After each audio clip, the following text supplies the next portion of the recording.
प्रिय विद्यार्थियों, नमस्कार। बच्चों, आज हम कक्षा 12th अनिवार्य हिंदी में बाजार दर्शन नामक निबंध का तीसरा भाग पढ़ेंगे, जिसके लेखक जैनेंद्र कुमार हैं। बच्चों, हम पूर्व में पढ़ चुके हैं कि बाजार का जादू हमारे ऊपर असर करता है और बाजार जाने के लिए हमारे पास मनी पावर, परचेजिंग पावर का होना भी ज़रूरी है।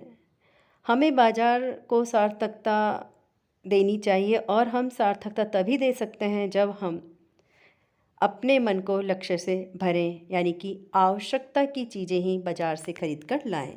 अब बच्चों आगे, पर उस जादू की जकड़ से बचने का एक सीधा सा उपाय है, लेकिन बाजार तो अपने आकर्षण के जाल में हमें फंसा लेता है। उससे बचे तो आखिर कैसे बचे? क्योंकि अगर हमारे पास मनी भी है और परचेजिंग पावर भी है, तो हम मार्केट के आकर्षण की तरफ आकर्षित होकर जो चीज़ की हमें आवश्यकता नहीं होती उसे भी खरीद लाते हैं। लेकिन इससे बचे कैसे? एक उपाय वह यह है कि बाजार जाओ तो खाली मन ना हो। खाली मन ना हो यानी कि कुछ ना कुछ लक्ष्य लेकर बाजार चलना जाना चाहिए। तब बाजार, और मन खाली हो तब बाजार मत जाओ। कहते हैं लू में जाना हो तो पानी पीकर जाना चाहिए। बिल्कुल सही है बच्चों, आप लोग भी सुनते होंगे घर में। आप अगर गर्मी में बाहर निकल रहे हैं तो घर पर यही कहा जाता है ना, पानी पीकर जाओ। पानी भीतर हो, लू का लूपन व्यर्थ हो जाता है। क्योंकि अगर हमारे शरीर में, क्योंकि पानी की आवश्यकता होती है, पानी है तो लू का जो असर है, प्रभाव है, वो नहीं होता है।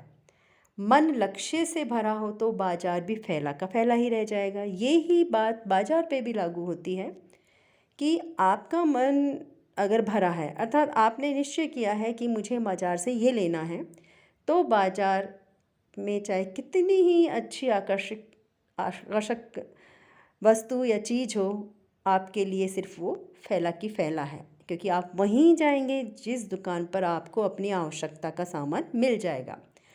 तब वह घाव बिल्कुल नहीं दे सकता, यानी कि वो हमें किसी भी प्रकार की परेशानी में नहीं डालेगा, बल्कि कुछ आनंद ही देगा। आनंद इसलिए देगा कि बाजार ने हमें अपनी आवश्यकता का सामान उपलब्ध करा दिया। तब बाजार तुमसे कृतार्थ होगा और बाजार भी एहसानमंद होगा तुम्हारे प्रति, क्योंकि तुम कुछ न कुछ सच्चा लाभ उसे दोगे। बाजार की असली कृतार्थता है आवश्यकता के समय काम आना। बच्चों, एक ये प्रश्न भी है कि बाजार की असली कृतार्थता किस में है, अर्थात आवश्यकता के समय काम आना। यहाँ एक अंतर चिन्ह लेना बहुत ज़रूरी है। चिन्ह लेना यानी कि पहचान लेना या जान लेना। मन खाली नहीं रहना चाहिए, यानी कि मन को अगर हम खाली रखेंगे तो जो भी चीज़ हमको सामने दिखेगी, हम उसे अपने मन में आई, हम उसको खरीदते गए। इसका मतलब यह नहीं कि वह मन बंद रहना चाहिए, और मन को बंद भी नहीं रखना चाहिए। जो बंद हो जाएगा वह शून्य हो जाएगा। बंद हो जाएगा वह शून्य हो जाएगा।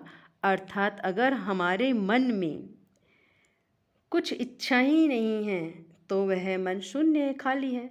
शून्य होने का अधिकार बस परमात्मा का है। और शून्य कौन है इस संसार में बच्चों? परमात्मा ही है, जो सनातन, लंबे समय से संपूर्ण है सब, और जो भी है वो शेष अपूर्ण है। यानी कि हम अपने आप में इस संसार में जो भी व्यक्ति हैं वो अपूर्ण है, उनकी कोई ना कोई इच्छाएं हैं।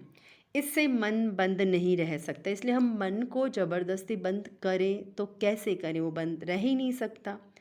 सब इच्छाओं का निरोध कर लोगे, यानी कि सारी इच्छाओं को रोक दोगे, दबा लोगे, यह भी झूठ है।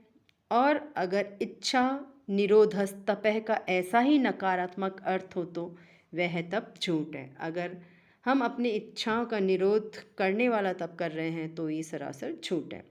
जैसे तप की राह रेगिस्तान को जाती होगी, तप की राह रेगिस्तान की तरफ जाती होगी, मोक्ष की राह वह नहीं है। लेकिन वो मोक्ष नहीं दिला सकती हमें। क्यों? क्योंकि हमारी मन की इच्छाएं हैं, वह कभी भी बंद नहीं होती, ख़त्म नहीं होती। ठाठ देकर मन को बंद रखना जड़ता है, लेकिन कोई कहता है कि मैं ज़बरदस्त हठ पूर्वक मन को बंद कर सकता हूँ, तो ये तो जड़ है। लोभ का यह जीतना नहीं, इसको हम जीतना नहीं कहेंगे, क्योंकि कहीं ना कहीं हमारे अंदर उस चीज़ की इच्छा तो है, लेकिन ज़बरदस्ती हम उसको मना कर रहे हैं। जहाँ लोभ होता है यानी मन में, वहाँ नकार हो। यह तो लोभ की ही जीत है, ये होती है लोभ की जीत। मन में लोभ है, लेकिन ज़बरदस्ती कह रहे हैं कि हमें इस चीज़ की इच्छा नहीं है, हमें ये चीज़ नहीं चाहिए, तो ये आदमी की तो हार हो गई और व्यक्ति लोभ की जीत हो गई। आँख अपनी फोड़ डाली, एक दृष्टांत दिया है अच्छा सा लेखक ने कि कोई व्यक्ति अपनी आँख फोड़ लेता है, तब लोगने के दर्शन से बचे तो क्या हो, और वो कहता है कि मैंने देखो उसका दर्शन नहीं करूँगा।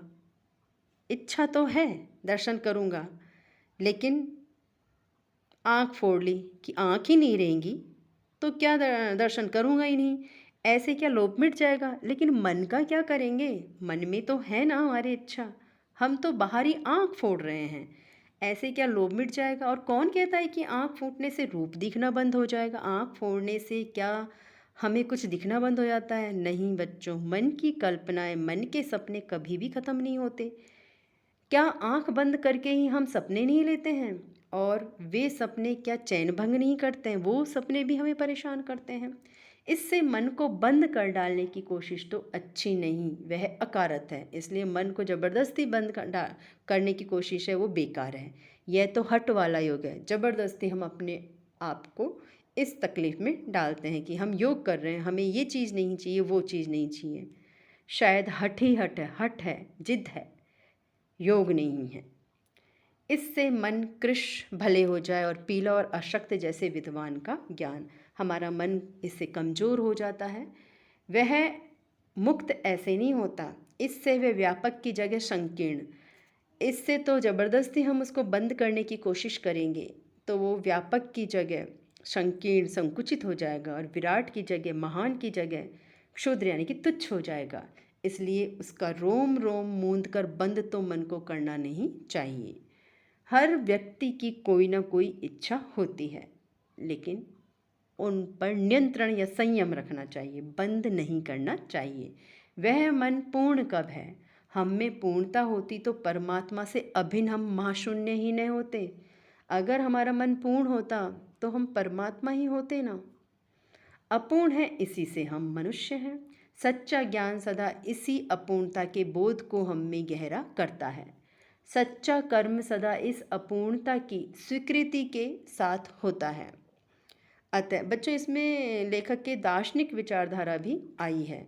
अतः उपाय कोई वही हो सकता है जो बलात् मन को रोकने को कहे, जो मन की भी इसलिए सुने क्योंकि वह अप्रयोजनीय रूप से हमें नहीं प्राप्त हुआ। मन की भी हमें सुननी चाहिए, क्योंकि जिस चीज़ का जो हमें आवश्यकता है वो हमें प्राप्त नहीं हुई है। हाँ, मन मानेपन की झूठ मन को न हो, लेकिन मन हमारे नियंत्रण से बाहर भी नहीं जाए। अर्थात जिसकी आवश्यकता है वो हमारे मन को, उसको हम लें, लेकिन ये भी नहीं है कि जिनकी आवश्यकता नहीं है उसे भी हम ज़बरदस्ती बाज़ार में जाकर खरीद लें, क्योंकि वह अखिल का अंग है, खुद कुल नहीं। वह इस सृष्टि का अंग है, संपूर्ण नहीं है। तो बच्चों, आज हम इतना ही पढ़ेंगे, आगे नेक्स्ट डे।